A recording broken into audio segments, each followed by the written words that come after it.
So tonight I had a rough 30 minutes with Trenton. I'd say it's about a half hour long. He was looking for a DVD. He's really into his DVDs again and takes them everywhere with him. You know, he falls asleep with them. He takes them to Heart Show with him, takes them everywhere. Whether sometimes it's 4 or 5 DVDs, sometimes it is 10, 15 of his DVDs. And they're what I call his securities right now. And he was looking for one tonight and we couldn't find it. Looked everywhere. He kept on taking me by the hand and he'd say CD because he calls us DVDs, CDs. And we looked everywhere. I turned everything upside down looking for it, and I have no idea what the DVD was. From what I could tell, he had all of his DVDs, but let me tell you, he knows if one's missing, and I couldn't tell you if he had one of his Baby Einstein's DVDs missing. He has so many of them, and sometimes I forget which ones he's broken, ones I've had to throw away. But he had one missing, and all he could say was DVD, or sorry, all he could say was CD, and I would say, okay, Trenton, I know you're missing one of your DVDs, but Mommy can't find it. And we looked, and we looked, and we couldn't find it. And then he started crying. And I know in his mind he was thinking of the exact one that he wanted, but he just couldn't tell me, oh, I want World Animals, or I want Baby Noah, or, you know, all the other titles that there is to him. He just couldn't tell me that. And he got frustrated, and then finally he just sat down and cried. Sometimes he can have a meltdown when he can't really, communicate something to me. And sometimes he will do what he did tonight, where he just sits down and cries. It's like a frustration cry. And it was heartbreaking to watch. And I was just looking at him while he was crying, and it was just his big crocodile tears rolling down his cheek, and he's taking his blankie and he's wiping his face, and he had his DVDs all around him that he had, but just that one that was missing, and he couldn't tell me which one. He couldn't tell me if it was animals or shapes, and the frustration just got to him, and he just sat on top of the stairs and just cried. And being what any mother would want to do, I was wanting to console him and, to make it better and to fix it and to find it. But of course I didn't know which one he was missing. And he just cried, sat down and cried. And I didn't cry. I have sat down and cried with him many a times, but I didn't cry tonight. I was just kind of rubbing his back when he was crying. And I just thought, it is really, really hard to be me when he's coming to me when wanting to tell me something and I can't figure it out.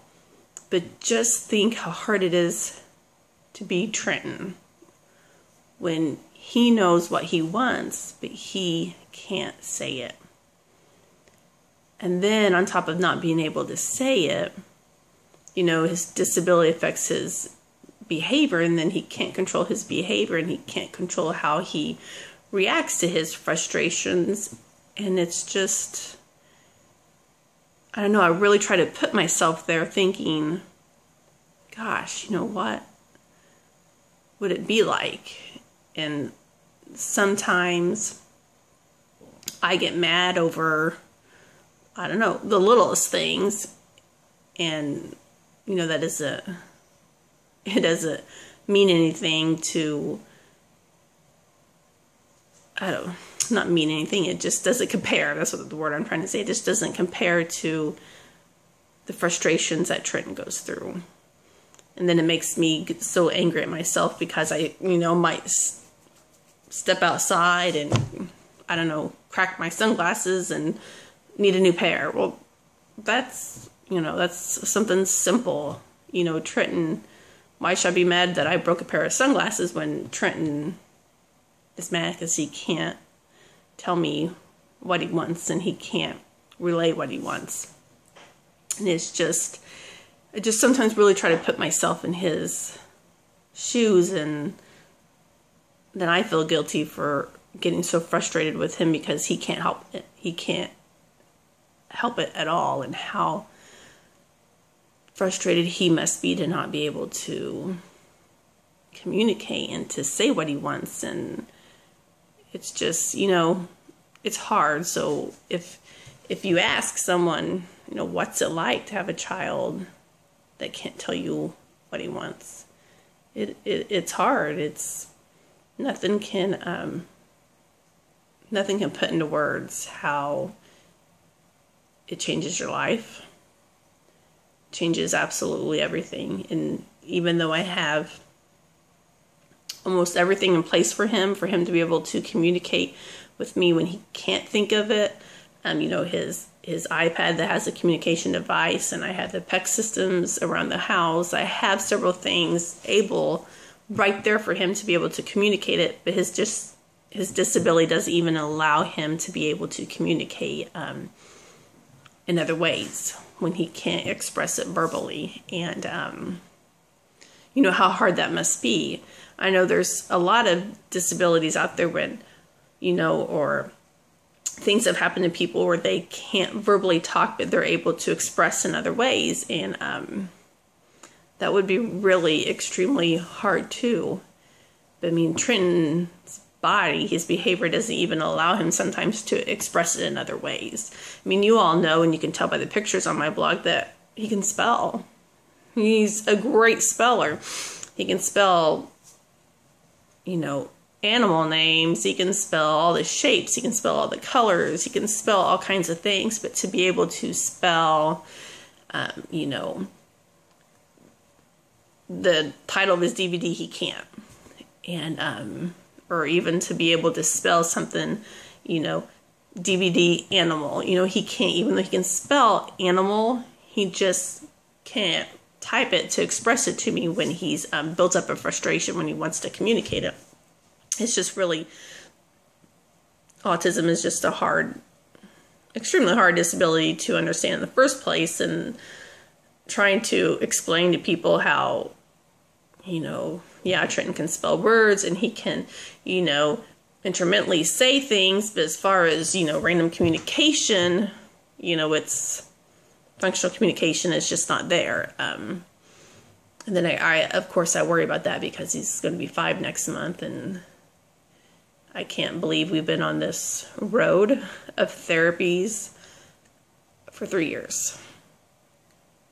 That would be for another conversation, another post, but I can't believe we've done therapies for over 3 years now, because we started therapies when he was 18 months old. So it was actually soon be 3.5 years that he has done therapies. And sometimes I look in his communication and, my gosh, wow, we have made gains. But at the same time, it's so small. And here we are 3.5 years after trying, or after 3.5 years of being on this road, and we're still having the meltdowns and the tantrums from the lack of being able to communicate. So, when somebody asks, what it's like to have a nonverbal child, not necessarily a child with autism, but a nonverbal child that can't tell you, it's hard because it changes everything. It really does. And I'm glad we had our helper Amanda here tonight, because she was able to take care of Andrew while I was trying to console, figure out, what Trenton needed. And, it changes everything. Because when your child can't tell you what you want, then you spend so much time trying to figure out what they want, because you want to figure out what they want before it leads into a tantrum and a meltdown, because then you're talking about a whole nother issue on top of not being able to figure out what they want. And it's just, the cycle keeps on going. It's never ending. So, but hopefully it'll be better day tomorrow. Hopefully with no tantrums, no meltdowns. And it wasn't bad. It could have been a lot worse. He has ran himself into walls, jumped out windows, hit me over and over with these tantrums. And he didn't do that tonight. He just sat and cried. And so that's good. I like it when he can handle it like that better than hitting. But we will just pray for a day of great communication tomorrow. And, of course, we always shoot for those days where we don't have to work and sweat trying to figure out what he wants. So, all right, that's it for now. Thanks for listening, and hope everyone out there has a good night. Bye.